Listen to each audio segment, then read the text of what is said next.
Quest'ultimo film di Paolo è un film molto diverso dagli altri film di Paolo, dalla sua filmografia. Cioè, parte in un modo molto simile, ma è quasi come se poi lui volesse congedarsi da un modo di raccontare che lo ha distinto, diciamo, negli anni.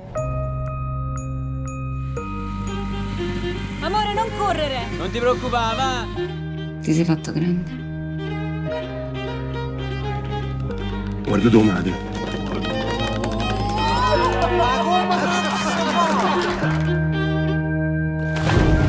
Eternamente voglio restare con te.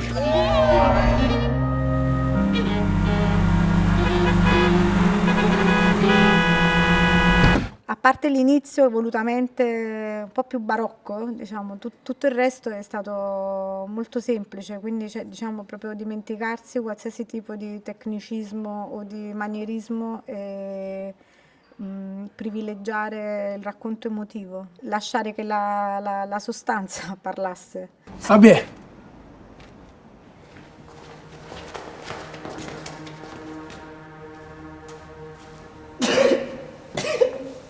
È stata un'esperienza fortissima perché per lui è stato un fatto importante fare questo film, cioè quindi ogni giorno si metteva in scena un pezzo doloroso della sua esistenza e io mi sentivo una grande responsabilità proprio per l'amico che è, per il regista che è e per la storia che si raccontava, cioè bisognava essere veramente misurati, discreti, quasi mimetici, quello che poi è il risultato visivo del film. Hai pianto. Non ci riesco. La realtà non mi piace più. La realtà è scadente. Già dalla scrittura delle cose erano molto, molto chiare, definite. Ti costruisce già intorno un mondo in cui è più facile muoverti, se sei ben disposto, se ti metti in ascolto.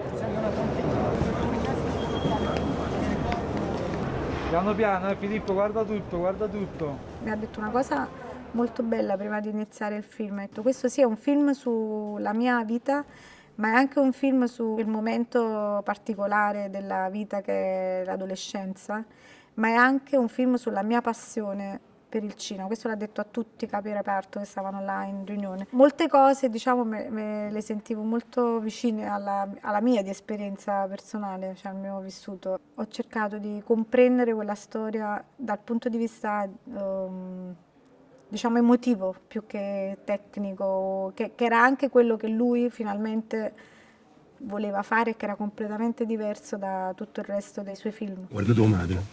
Guarda se ora non ti mette a zuzzicare, signora Gentile. Si diverte a fargli dire il male parola. La signora Gentile è la donna più cattiva di Napoli e su questo sono d'accordo tutto quanto. E a chi doveva capitare come consuelo c'era a me. Ma che ha freddo? Ma chi? È solo per farci sapere che si è fatta la pelliccia. Signora Gentile, vi state sbrodolando tutta qua.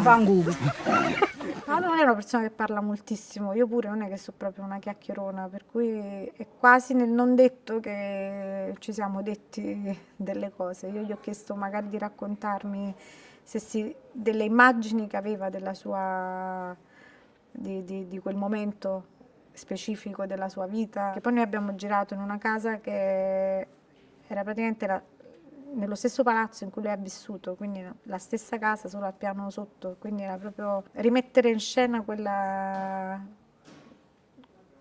cosa, cioè proprio anche fisicamente, negli stessi luoghi.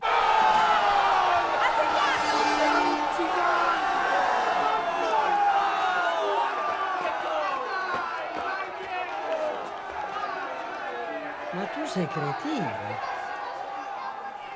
Ovviamente Napoli rispetto agli anni 80 è un po' cambiata, il vero cambiamento l'ha avuto negli anni 60, cioè di grande costruzione, per cui non è una città che è cambiata tantissimo dal punto di vista urbanistico, però comunque c'erano delle cambiate l'illuminazione stradale per esempio, quindi spesso ho chiesto di cambiare i LED con il sodio. Poi la scelta del largo formato e delle lenti, delle signature in particolare. Volevo che i fondi fossero presenti ma che fossero comunque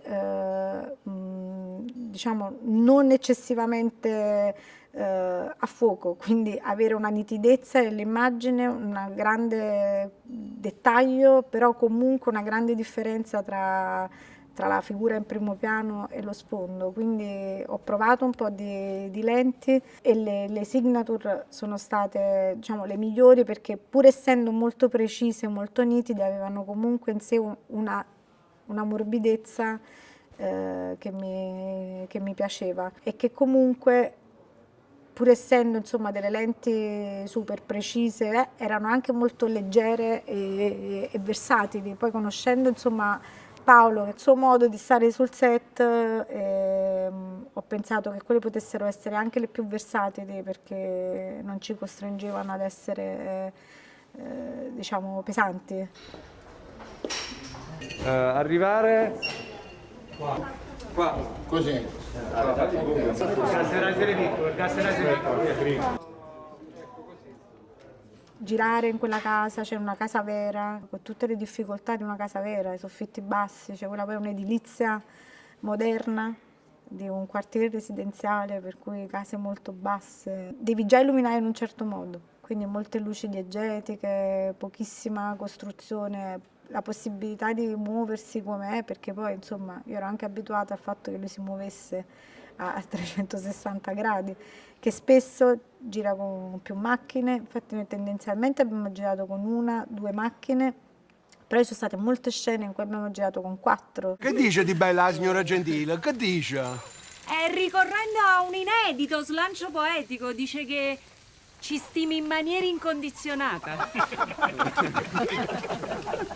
Sì, ma Danilo perché non è venuto? Stavi in bagno, l'abbiamo aspettato 2 ore, poi ci siamo scocciati. Lo fai il gioco delle arance? Certo, amore mio.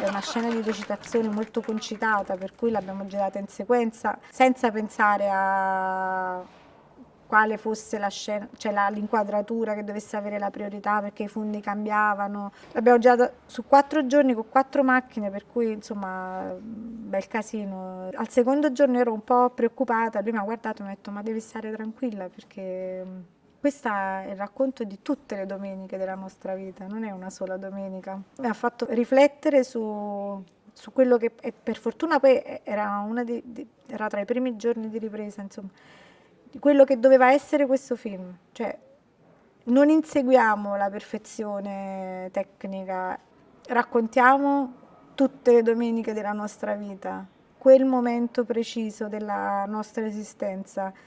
E questa, oltre che una lezione di cinema, per me è stata proprio una lezione di vita, in un certo senso, anche legata al modo di raccontare. Ma è mai possibile che questa città non ti fa in mente niente a raccontare? Insomma, scherzi, a dire qualcosa dici, o sei uno struzzo come tutto quanto là? A dire una cosa a raccontare? Forza, coraggio! A dire non ho una cosa a raccontare! E muoviti, scegli, a dire una cosa a raccontare! Tieni coraggio, lo dici! E tu lo muovi, però no! A dire una cosa a raccontare, Sì, scegli! sì. E di bello!